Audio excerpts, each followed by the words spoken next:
తెలంగాణలో గొర్రెల స్కామ్పై ED focus పెట్టింది. మనీ లాండరింగ్ కోణంలో ఈడీ అధికారులు విచారణ చేస్తున్నారు. గొర్రెల స్కీమ్ పూర్తి వివరాలు ఇవ్వాలని రాష్ట్ర గొర్రెల మేకల అభివృద్ధి సమైక్య ఎండీకి ఈడీ లేఖ రాసింది. 700 కోట్ల రూపాయల గొర్రెల స్కామ్పై ఇప్పటికే ఏసీబీ దర్యాప్తు చేపట్టింది. రాజకీయ ప్రముఖుల పాత్ర ఉండటంతో పీఎంఎల్ఏ యాక్ట్ కింద దర్యాప్తు చేపట్టారు. గొర్రెలు అమ్మిన రైతులు, లబ్ధిదారుల డేటా సేకరిస్తున్నారు. ఈ కేసులో అరెస్టైన నిందితులను విచారించనుంది ఈడీ. ఈ గొర్రెల స్కామ్స్ కు సంబంధించిన మరింత సమాచారం మా ప్రతినిధి వాసు అందిస్తారు.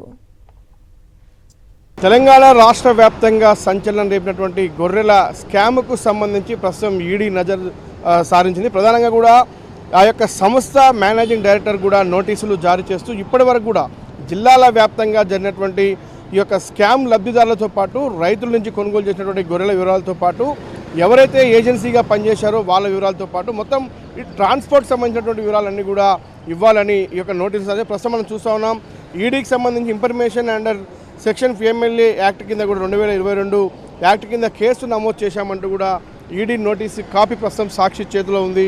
ఇది సంబంధించి Telangana state ship and Goud development corporation federation లిమిటెడ్కు నోటీసులు జారీ చేస్తూ కూడా హైదరాబాద్ జోన్ ఈడీ కార్యాలయం నుంచి కూడా ఈ యొక్క నోటీసుల సారాంశం అత్యవసరంగా ఈ షిప్కు సంబంధించినటువంటి స్కామ్లో కూడా పూర్తి స్థాయి వివరాలు ఇవ్వాలంటూ కూడా ఇప్పటికే నోటీసులు జారీ చేసిన కాపీ ప్రస్తుతం సాక్షి చేతిలో ఉంది.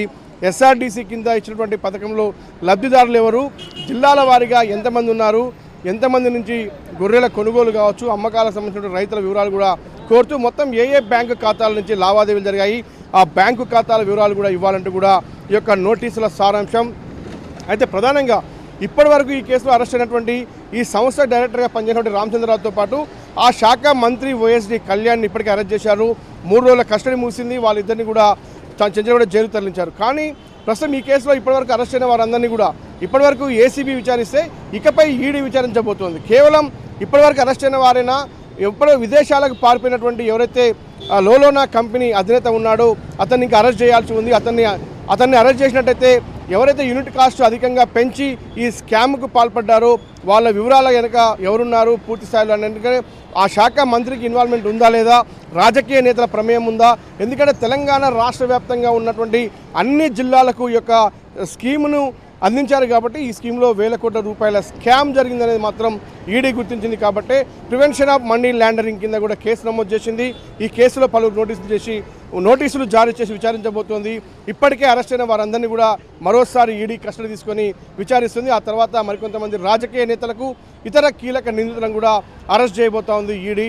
మొత్తం ఈ స్కామ్ అంతా చూసినట్టయితే ఇప్పటికే ఏసీబీ 700 కోట్ల రూపాయల స్కామ్ జరిగిందని భావిస్తే మొత్తం 5,000 కోట్ల రూపాయలు లబ్ధిదారులకైతేనేమి రైతులకైతేనేమి అందిన నేపథ్యానికి సంబంధించి ఎన్ని వేల కోట్ల రూపాయలు చేతులు మారాయో పూర్తి స్థాయిలో ఈడీ దర్యాప్తు చేయబోతోంది.